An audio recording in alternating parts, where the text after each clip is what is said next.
Assalamualaikum warahmatullahi wabarakatuh.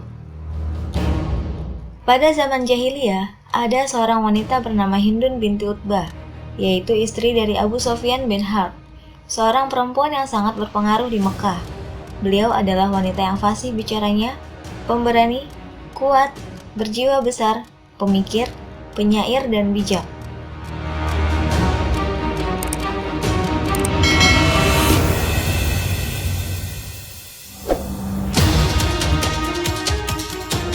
Putra beliau bernama Muawiyah bin Abi Sufyan radhiyallahu anhu. Bercerita tentang beliau, ibuku adalah wanita yang sangat berbahaya di masa jahiliyah. Ketika beliau masuk Islam, beliau menjadi seorang wanita yang baik lagi mulia. Ketika terjadi perang Badar Al-Kubra, ayah Hindun, pamannya yang bernama Syaibah, dan juga saudaranya yang bernama Al-Walid terbunuh. Hal ini menyebabkan tumbuhnya rasa dendam yang membara di hati Hindun, sehingga ia bernazar akan mengunyah jantung orang itu jika ia dapat membunuhnya.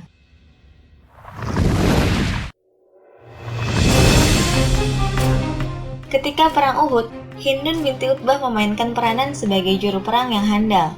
Beliau berangkat bersama kaum musyrikin Quraisy dan ketika itu pemimpin mereka adalah suaminya yakni Abu Sufyan.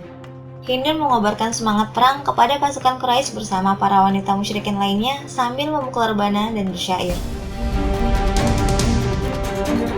Sebelum berangkat perang Uhud, Hindun memerintahkan budaknya yakni Al-Wahsy bin Harb untuk membunuh Sayyidina Hamzah bin Abdul Muthalib karena ingin membalaskan dendamnya atas kematian ayah dan pamannya. Jika budaknya berhasil, Hindun menjanjikan kemerdekaan baginya. Api permusuhan senantiasa berkobar di dadanya sehingga dia berkata kepada budaknya, "Wahai Abu Dasma, obatilah aku, sembuhkanlah luka hatiku." Dalam perang Uhud, Sayyidina Hamzah bin Abdul Muthalib bertugas membawa bendera perang, sementara Wahsy terus-menerus mengintai Sayyidina Hamzah. Beliau berperang sambil membawa pedang dan bendera hingga puluhan anak panah menancap di tubuhnya. Wahsy pun mendapat kesempatan untuk melemparkan tombaknya yang tajam dan langsung menembus pinggang bagian bawah Sayyidina Hamzah bin Abdul Muthalib. Beliau pun gugur dan menjadi syahid karena membela Islam dan setia kepada Rasulullah SAW. Setelah Al-Wahsy berhasil membunuh Sayyidina Hamzah bin Abdul Muthalib, Hindun segera menghampirinya dan memotong hidung dan kedua telinganya. Kemudian dia merobek dada Hamzah dan mengambil jantungnya lalu mengunyahnya. Hanya saja dia tak kuasa untuk menelannya sehingga dia meludahinya kembali. Lalu dia naik ke atas bukit dengan perasaan puas dan berteriak dengan suara yang lantang. "Telah kami balas kekalahan kami di perang Badar. Perang demi perang terus berkobar. Tiada bersabar diriku atas kematian Utbah ayahku, tidak juga saudara dan pamanku. Telah kuobati luka hatiku dan telah ketuas nazarku. Wahsy telah hilangkan rasa dahaga di hatiku. Terima kasihku kepada Wahsy terhadap umurku, hingga terkelupas dagingku di dalam kuburku." Hindun juga berkata, "Telah terobati dendamku terhadap Hamzah di perang Uhud, hingga kuambil jantungnya dengan merobek perutnya. Sirna sudah rasa sakit di hati, dari kegundahan yang tiada terperi."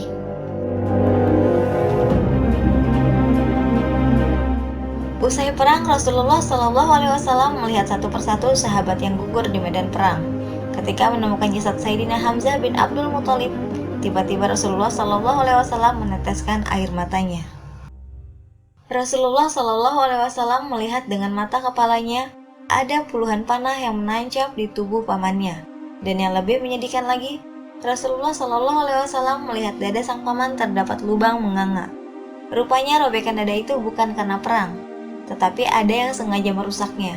Dan ternyata jantung sang paman sudah tidak ada. Saat itu Rasulullah SAW benar-benar marah kepada orang yang telah memperlakukan pamannya dan berjanji akan membalas dengan balasan yang sepadan. Sampai Allah Subhanahu wa Ta'ala berfirman, "Dan jika kamu memberikan balasan, maka balaslah dengan balasan yang sama dengan siksaan yang ditimpakan kepadamu. Akan tetapi jika kamu bersabar, sesungguhnya itulah yang lebih baik bagi orang-orang yang bersabar." Quran Surat An-Nahl ayat 126. Tatkala terjadi peristiwa di mana Nabi Muhammad SAW beserta 10.000 pasukan bergerak dari Madinah menuju Mekah dan kemudian menguasai Mekah secara keseluruhan tanpa pertumpahan darah sedikit pun, sekaligus menghancurkan berhala yang ditempatkan di dalam dan sekitar Ka'bah yang disebut Fatu Makkah, suaminya Abu Sufyan bin Harb kembali bersama Rasulullah SAW sebagai seorang muslim dan ia berteriak lantang, "Wahai kafir Quraisy, ketahuilah sesungguhnya aku telah masuk Islam, maka masuk Islamlah kalian. Sungguh Muhammad telah datang kepada kalian dengan pasukan yang tidak sanggup kalian hadapi. Barang siapa masuk ke rumah Abu Sufyan, maka ia selamat." Lalu berdirilah Hindun dan memegang jambang suaminya seraya berkata, "Seburuk-buruk pemimpin suatu kaum adalah engkau. Wahai penduduk Mekah, berperanglah kalian. Alangkah buruknya pemimpin kaum ini." Abu Sufyan menimpali, "Celaka kalian. Janganlah kalian terpedaya dengan ocehan wanita ini. Sungguh Muhammad telah datang dan dengan bawa kekuatan yang tidak mungkin kalian hadapi. Barang siapa masuk ke rumah Abu Sufyan, maka ia aman." Mereka berkata, "Semoga Allah membinasakanmu. Mana cukup rumahmu untuk menampung kami semua?" Kemudian Abu Sufyan menjawab, "Barang siapa menutup pintu rumahnya, maka ia aman. Dan barang siapa masuk masjid, maka ia aman." Lalu ketika itu orang-orang berpencar. Ada yang masuk ke dalam rumah dan ada pula yang masuk ke dalam masjid. Pada hari kedua setelah Fatu Makkah, Hindun berkata kepada suaminya Abu Sufyan, "Aku ingin mengikuti Muhammad. Bawalah aku untuk menghadapnya." Abu Sufyan heran, "Sungguh aku kemarin melihat engkau sangat benci dengan perkataan tersebut." Hindun menjawab, "Demi Allah, aku belum pernah melihat Allah disembah dengan sebenar-benarnya di dalam masjid sebagaimana yang aku lihat kemarin malam. Demi Allah, kemarin malam aku melihat orang-orang tidaklah melakukan sesuatu di masjid melainkan mereka sholat dengan berdiri, ruku, dan sujud." Abu Sufyan berkata kepada istrinya, "Sesungguhnya engkau telah banyak berbuat salah, maka pergilah bersama seorang laki-laki dari kaummu." Akhirnya Hindun pergi menemui Utsman bin Affan radhiyallahu anhu. Kemudian keduanya menghadap Rasulullah SAW. Ketika itu para wanita juga sedang bertemu dengan Rasulullah SAW. Setelah ia meminta izin dan diizinkan masuk, maka Hindun masuk dengan menggunakan cadar lantaran takut atas apa yang telah ia perbuat terhadap Hamzah. Dia khawatir kalau Rasulullah akan membalas perbuatannya. Hindun berkata, "Wahai Rasulullah, segala puji bagi Allah yang telah memenangkan agama yang telah dipilihnya sehingga bermanfaat bagiku. Semoga Allah merahmatimu, wahai Muhammad. Sesungguhnya aku adalah wanita yang telah beriman kepada Allah dan membenarkan Rasulnya."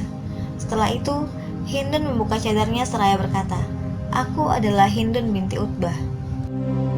Rasulullah SAW menyambutnya, "Selamat datang untukmu." Hindun berkata, "Demi Allah, dahulu tiada seorang pun di muka bumi ini yang paling aku sukai untuk mendapatkan kehinaan melainkan engkau. Akan tetapi sekarang, tiada kaum pun di muka bumi ini yang paling aku sukai untuk mendapatkan kemuliaan melainkan kaummu." Nabi pun bersabda, dan lebih dari itu. Kemudian beliau membacakan Al-Quran kepada para wanita yang hadir dan membaiat mereka. Hindun berkata di tengah-tengah mereka, "Wahai Rasulullah, haruskah kami menjabat tanganmu?" Lalu Nabi SAW menjawab, "Sesungguhnya aku tidak berjabat tangan dengan wanita, dan bahwasannya perkataanku kepada 100 wanita sama sebagaimana perkataanku kepada seorang wanita." Selanjutnya Rasulullah bertanya, "Apakah kalian bersedia membaiatku untuk tidak menyekutukan Allah dengan suatu apapun?" Hindun menjawab, "Demi Allah, sesungguhnya engkau telah meminta kepada kami apa yang tidak engkau minta dari kaum laki-laki. Kami akan menerima dan melaksanakannya." Kemudian Nabi melanjutkan, "Dan janganlah kalian mencuri." Hindun menimpali, "Wahai Rasulullah, sesungguhnya Abu Sufyan adalah suami yang bakhil. Apakah boleh bagiku untuk mengambil makanannya tanpa seizinnya?" Maka Rasulullah memberikan rukhsah baginya untuk mengambil kurma basah dan tidak memberikan rukhsah untuk mengambil kurma kering. Rasulullah melanjutkan, "Dan janganlah kalian berzina." Hindun menjawab, "Mungkinkah seorang wanita merdeka berzina?" Nabi melanjutkan, "Dan janganlah kalian membunuh anak-anak kalian." Hindun berkata, "Sungguh kami telah memelihara mereka sejak kecil. Kemudian, kalian telah membunuhnya di perang Badar tatkala mereka telah dewasa. Maka engkau lebih tahu akan hal itu, begitu pula mereka para sahabat." Kemudian Rasulullah melanjutkan, "Dan janganlah berbuat dusta yang diada-adakan antara tangan dan kaki kalian." Hindun menjawab, "Demi Allah, Sesungguhnya kedustaan itu amatlah buruk. Nabi melanjutkan, dan janganlah kalian mendurhakaiku dalam urusan yang baik. Hindun menyahut, tidaklah kami akan duduk di majelis ini jika hendak mendurhakaimu dalam perkara yang ma'ruf. Begitulah sikap Hindun di hadapan Rasulullah SAW. Dengan kepribadiannya yang kuat dan keimanannya yang tulus, ia berdialog dan bertanya serta mengulang-ulangnya. Tatkala Hindun pulang ke rumahnya, ia langsung menghampiri patung-patung dan menghancurkannya dengan sebuah kapak yang besar hingga berkeping-keping seraya berkata berulang-ulang, "Dahulu kami tertipu olehmu."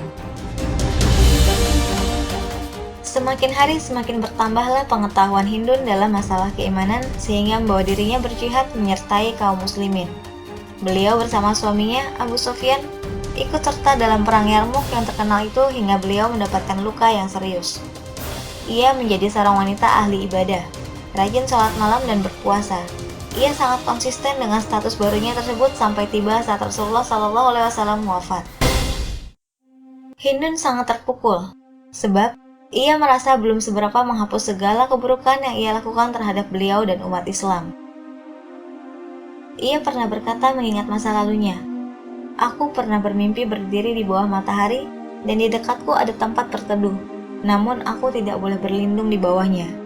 Ketika aku telah masuk Islam, aku bermimpi seolah-olah aku telah masuk dalam lindungannya. Segala puji bagi Allah yang telah menunjuki kita kepada Islam." Dengan kata-kata inilah Hindun binti Utbah menghiburkan dirinya sampai akhir hayatnya di masa kekhalifahan Umar bin Khattab pada tahun 14 Hijriah. Karunia Allah yang paling lengkap adalah kehidupan yang didasarkan pada ilmu pengetahuan. Wallahu a'lam bishawab. Wassalamualaikum warahmatullahi wabarakatuh.